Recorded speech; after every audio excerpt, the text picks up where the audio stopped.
ഇപ്പൊ ചില ഭാഗങ്ങളൊക്കെ ഉണ്ട്, ഇവിടെ ഉണ്ടോന്ന് എനിക്കറിയില്ല, ഇവിടുത്തെ ഹാൽ എനിക്കറിയില്ല, ചില ഭാഗങ്ങളിലൊക്കെ ഉണ്ട്. സുബ്ഹാനല്ലാഹ്, അതിന്റെ പേര് ഫാമിലി ടൂർ. എന്ത് ഫാമിലി ടൂർ? ഓലക്കാപ്പിണ്ണാക്ക് ഫാമിലി ടൂർ ആണോ?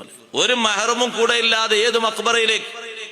ആ നേതൃത്വം നൽകുന്ന അമീർ ഒരു ബസ്സിലെ 40 പെണ്ണുകൾക്ക് മഹറമാ? സുന്നത്തായ ഉംറ നിർവഹിക്കണമെങ്കിൽ കൂടെ മഹറം വേണ്ടേ? സയ്യിദുനാ മുഹമ്മദുർ റസൂലുള്ളാഹി സ്വല്ലല്ലാഹു അലൈഹി വസല്ലമ തങ്ങളുടെ പ്രിയപ്പെട്ട പത്നി ബീവി ആയിഷ റളിയല്ലാഹു തആല അൻഹ മക്കയിൽ ഹജ്ജിന് വേണ്ടി മക്കത്ത് എത്തിയപ്പോഴേക്ക് ആയിഷ ബീവിക്ക് മെൻസസായി. ആയിഷ ബീവി റളിയല്ലാഹു അൻഹ ഹറമിന് പുറത്ത് താമസിക്കാണ്. മുത്തുനബി തങ്ങളെ കാണാൻ വേണ്ടി വന്നപ്പോ ആയിഷ ബീവി കരയാണ്.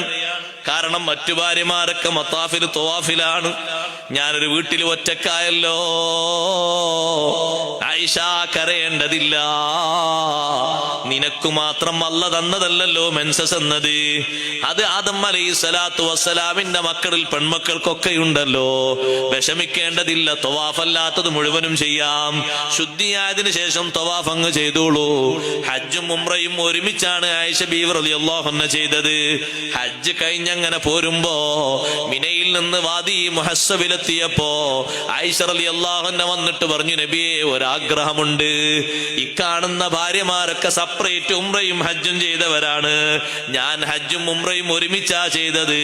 ഒരു ഉംറയും കൂടി ചെയ്യട്ടെയോ നബിയെ, അവിടുത്തേക്ക് സമ്മതമാണോ? ആയിഷ ബീവിക്ക് മക്കയുടെ എല്ലാ വഴികളും അറിയില്ലേ, പക്ഷേ നബി സല്ലല്ലാഹു അലൈഹി വസല്ലം പറഞ്ഞേക്കുന്നത് രണ്ടാമത്തെ ഉംറ സുന്നത്തല്ലേ.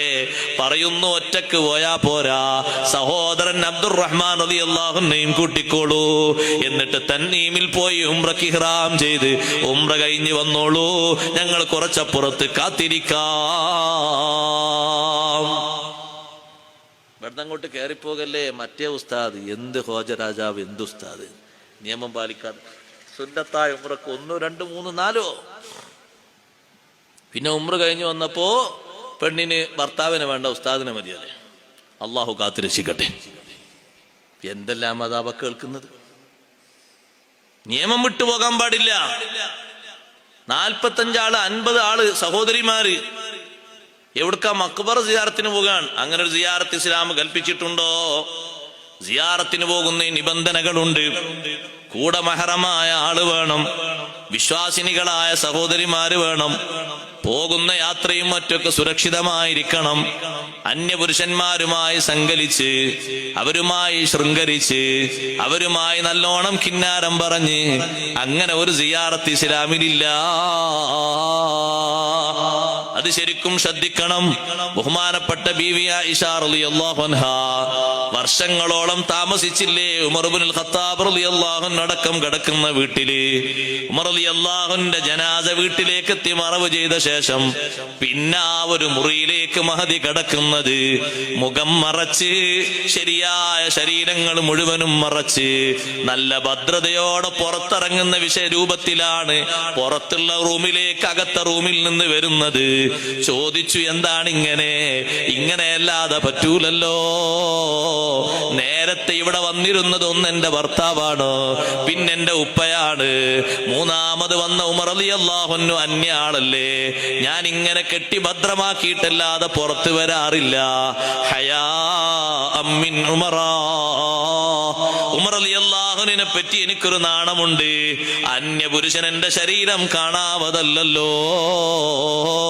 ആരാണുമ്മമാരെ ഇത് പഠിപ്പിക്കുന്നത്? എന്താണ് ഈ സ്വബർ? വീട്ടിന്റെ ഉള്ളിൽ വെച്ച് തന്നെയുള്ള ക്ഷമ ഇങ്ങനെയാണെങ്കിൽ പുറത്തിറങ്ങുമ്പോ എങ്ങനെയാണ്?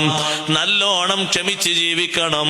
വല്ലദീന സ്വബറു ഇബ്തിഗാ വജ്ഹി റബ്ബിഹിം, നാട്ടുകാരുടെ പേരോ പ്രശംസയോ പ്രസക്തിയോ കിട്ടാനല്ല, അള്ളാഹുവിന്റെ പൊരുത്തം വിചാരിച്ചുള്ള നല്ല ക്ഷമ. ആ ക്ഷമയിൽ നമ്മൾ പങ്കെടുക്കണം. മറ്റൊരു ക്ഷമയാണ് ദീനീ വിഷയങ്ങളിലുള്ള ക്ഷമ വേണം. ബലാ മുസീബത്തുകൾ എത്തുമ്പോൾ ക്ഷമ വേണം. കാലദുരന്തങ്ങൾ എത്തുമ്പോൾ ക്ഷമ വേണം. അള്ളാഹുവിനെ പഠിക്കരുത്.